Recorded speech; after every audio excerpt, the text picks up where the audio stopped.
Maha Salvador may revelasyon tungkol sa nangyari kay Atasha Mulak sa Itbulaga.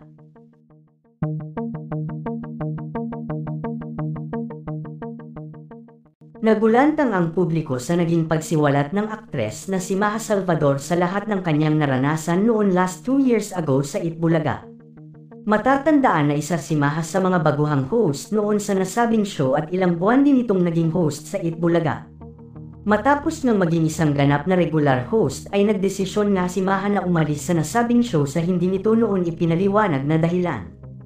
Ayon nga kay Maha ay personal decision niya ang umalis sa show ngunit hindi nito siniwalat ang personal na dahilan niya.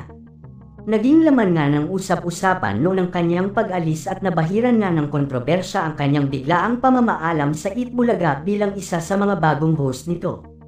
Maraming espekulasyon ang kumalat noon sa social media at talaga namang pinag-usapan ito ng mga netizens. Ngunit nanatiling tahimik si Maha sa kontrobersyang kaakibat ng kanyang pag-alis sa Itbulaga. Samantala tila nauungkat naman ang isyu ng naging pag-alis ni Maha Salvador bilang host sa Itbulaga matapos na maging si Atasha Mulak, na halos bago pa lamang din sa pagiging host nito sa nasabing show, ay naging biglaan din ang pag-alis kamakailan lamang kahit hindi pa man tapos ang kontrata nito sa Itbulaga.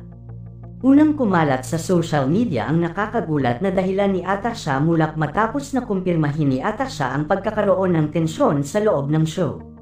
Ramdam ang bigat ng atmosphere na araw-araw niyang dinadala. Dagdag pa rito ang matinding pressure mula sa publiko na ayon sa kanya ay unti-unting nakaapekto sa kanyang mental state. Matapos nito ay ang pag-amin ng ina ni Atasha na si Charlene Gonzalez sa mga dahilan ng kanyang anak upang magdesisyon itong lisanin ang nasabing show. Hindi maamin ni Atasha sa publiko ang tungkol dito dahil na din sa labis na trauma na dinanas nito off-screen sa nasabing show.